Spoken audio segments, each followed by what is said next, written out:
జేసీ అస్మిత్ రెడ్డి గారు.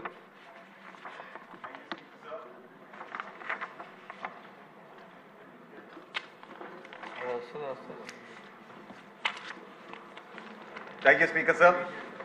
సార్ పొద్దున్న మా కాలువన్న ఆల్రెడీ తుంగభద్ర డ్యామ్ గురించి మాట్లాడారు.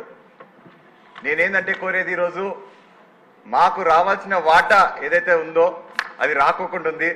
దయచేసి తద్వారా నేను మంత్రి గారిని అడిగేది ఏంటంటే మాకు రావాల్సిన వాటా పైన కొంచెం దృష్టి సాగించండి.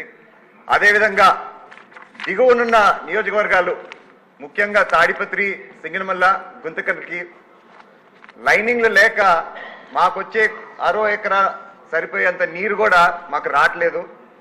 పెద్దలు ఎప్పుడు అనేవారు బిందె సేద్యం నీరు ఇచ్చినా కూడా మేము రాష్ట్రానికి అప్పిచ్చే సామర్థ్యం మా రైతులకు ఉందని చెప్పేసి. నిన్నగాక మొన్న ఒక కుర్రాడు వచ్చాడు నా దగ్గరికి అధ్యక్ష. దాదాపు తన వయసు 39 ఉంటుంది, నాకంటే ఒక 2 ఏళ్ళు చిన్నోడు. మరి ఆ కుర్రోడు వస్తాను నేను ఫస్ట్ అడిగిండేది ఒకటే కదా అధ్యక్ష, ఏంపా ఎంతమంది పిల్లలు ఉన్నారు నీకు అని అడిగా. ఆ కుర్రోడు ఒకటే అన్నాడు, అన్న పిల్లల్ని పక్కన పెట్టు, నాకు పిల్లలు ఇచ్చే వాళ్ళు లేరు. ఎందుకు అంత మాట అంటున్నావు అంటే, అన్నా నేను రైతు అని చెప్పి నా దగ్గరకు వచ్చేవాళ్ళు లేరన్నా. అందుకు దయచేసి మీ ద్వారా నేను మంత్రి గారిని ఏం కోరుతున్నానంటే ఇటువంటి రైతులకి మరొక్కసారి మనము భరోసా ఇవ్వాలా. దయచేసి మాకు రావాల్సిన నీటి వాటకు పైన దృష్టి సాగించమని మరొక్కసారి మీ ద్వారా తెలియజేసుకుంటాను అధ్యక్ష. ధన్యవాదాలు. గౌరవ సభ్యులందరికీ రిక్వెస్ట్ అండి, కర్నూలు జిల్లా నుంచి ఈ ప్రాజెక్ట్ గురించి ఎవరైనా మాట్లాడితే మాట్లాడచ్చు. కర్నూలు జిల్లా ఎవరు మాట్లాడరా? ఓకే, మంత్రి గారు రిప్లై ఇస్తారు. ఈరోజు అయిపోయింది, క్లోజ్. రేపు ఇస్తాం. ధన్యవాదాలు అధ్యక్ష. ఏదైతే గౌరవ సభ్యులు ఇచ్చినటువంటి ఈ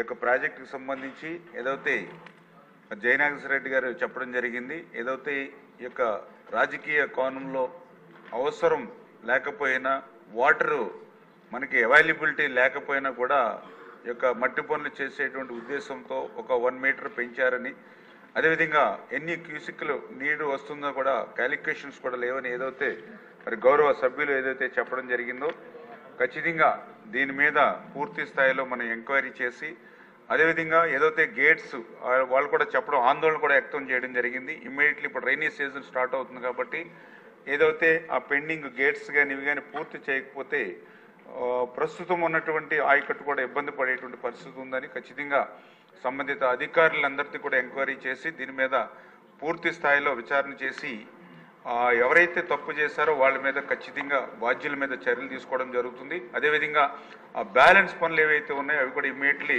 క్లియర్ చేయడానికి చేస్తామని చెప్పి కూడా మీ ద్వారా గౌరవ సభ్యులకు తెలియజేసుకుంటూ, అదేవిధంగా ఏదైతే మన పార్థసారథి గారు ఆయన కూడా వేదావతి వంటి చిన్న చిన్న ఏదైతే ప్రాజెక్టులు ఏవైతే ఉన్నాయో, మైనర్ ఇరిగేషన్ ఏవైతే ఉన్నాయో వాటిని తీసుకోవడం ద్వారా అటు ఆదోని, ఆలూరు వంటి ఏదైతే వెనుకబడినటువంటి ప్రాంతాలంతటికీ కూడా త్రాగునీరు, సాగునీరు అందుతుందని ఏదైతే చెప్పారో అవి కూడా నోట్ చేసుకోవడం జరిగింది అధ్యక్ష. అవి కూడా డిపార్ట్మెంట్కి పంపించి అవి కూడా రిమార్క్స్ తెచ్చుకుని వాటిని కూడా క్లియర్ చేయడానికి ప్రయత్నం చేస్తామని చెప్పి తెలియజేసుకుంటూ, అదేవిధంగా ఏదైతే కమలాపురం శాసనసభ్యులు ఆయన కూడా కలవకుర్తి మన ప్రాజెక్ట్ ఏదైతే ఉందో దగ్గర అది కూడా 35,000 ఎకరాలకి అందించేటువంటిది.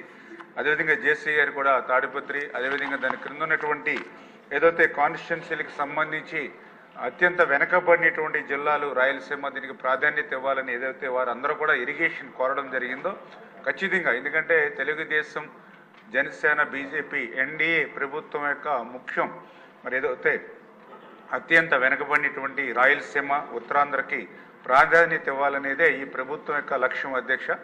అందుకే మొన్నను కూడా మీరు చూసారు, ఏదైతే మరి 2014 మరి ఏదైతే బైఫర్గేషన్ యాక్ట్ ప్రకారం కూడా చంద్రబాబు నాయుడు గారు మరి ఢిల్లీ ఆయన ప్రమాణ స్వీకారం చేసిన 30 రోజుల్లోనే 2 సార్లు వెళ్ళి మరి వెనకబడినటువంటి జిల్లాలకు ఏదైతే బుందేల్ఖండ్ తరహా ప్యాకేజీని తీసుకొచ్చేటువంటి విషయంలో అందులో ఈ 7 జిల్లాలతో పాటుగా ప్రకాశం జిల్లా కూడా వెనకబడి ఉన్న జిల్లా అనే ఉద్దేశంలో దాన్ని కూడా అడిషనల్గా కూడా చేర్చి తీసుకొచ్చామని అంటే ఎన్డీఏ ప్రభుత్వానికి ఖచ్చితంగా ఈ వెనుకబడినటువంటి జిల్లాల యొక్క అభివృద్ధి, సంక్షేమం మీద 100% కూడా కమిట్మెంట్ ఉంది. అందుకే ఆ రిజల్ట్ కూడా నిన్న కేంద్ర బడ్జెట్లో మనందరం కూడా చూసినటువంటి పరిస్థితి అధ్యక్ష.